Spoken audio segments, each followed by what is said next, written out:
Donc voilà, si je résume, Illustrator, vraiment le logiciel valorisé sur le marché de l'emploi, parce que peu de gens connaissent.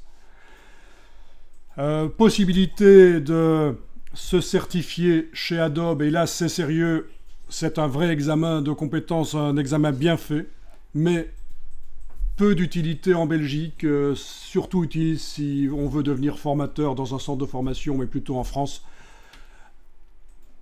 Et donc j'en étais à parler des CV avec les étoiles, les autos après. Donc moi je ne conseille pas de faire ça. Je ne conseille pas de faire ce genre de choses parce que ça ne vaut rien du tout. Vous connaissez le problème. Vous connaissez l'effet Dunning-Kruger? Jamais entendu parler de ça? Ça n'a rien à voir avec les griffes de la nuit, je vous le dis tout de suite. Mais vous ne connaissez pas les griffes de la nuit. Ah, quand même. Les anciens parmi vous connaissent. Voilà. Alors, vous avez... Alors, d'abord, il faut que je vous dise que l'effet Dunning-Kruger est controversé et qu'en réalité, ça ne parle pas vraiment de ça. Mais malgré tout, l'explication qu'on trouve est intéressante. Vous avez ici, en horizontal, le degré de compétence. Vous voyez que...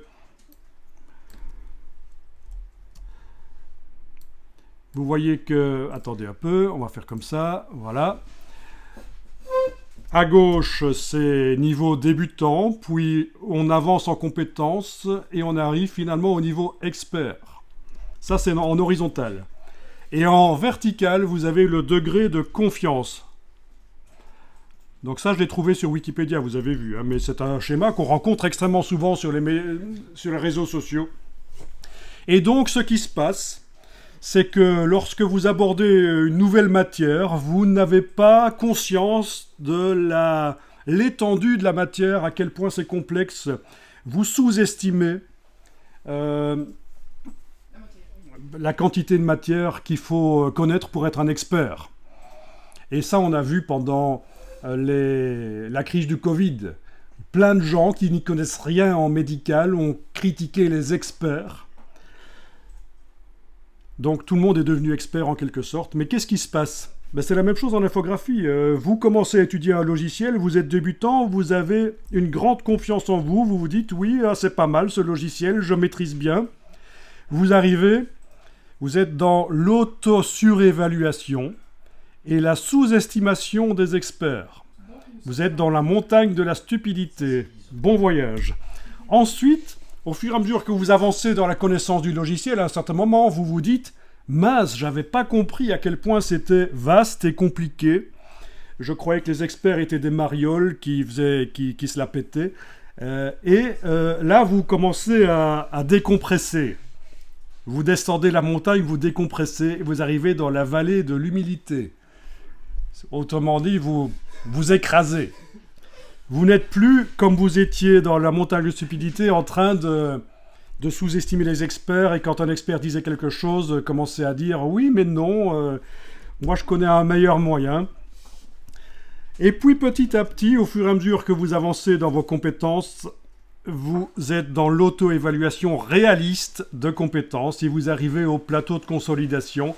Vous devenez un expert, mais ça prend du temps. Et ça, c'est ce qu'on appelle la courbe d'apprentissage. Est-ce que la courbe est plus ou moins longue?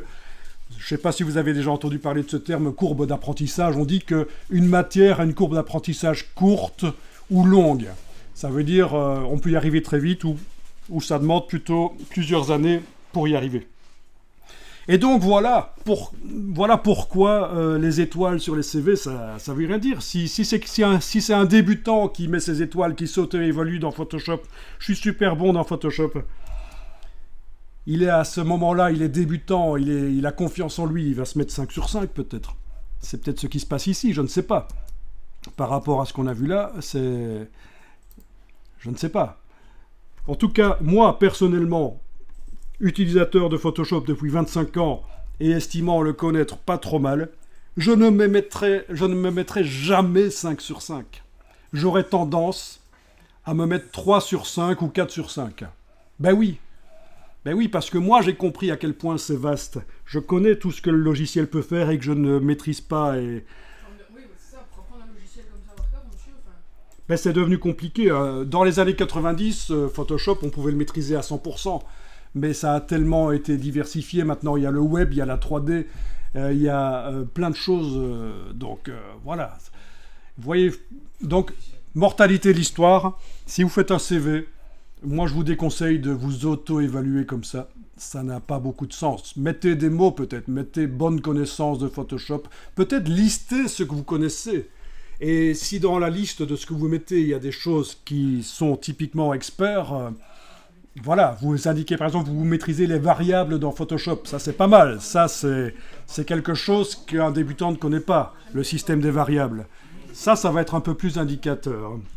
De toute façon, ce qui compte, c'est surtout le portfolio, ce que vous avez fait, et ce que, voilà, et le test qu'on vous fera passer.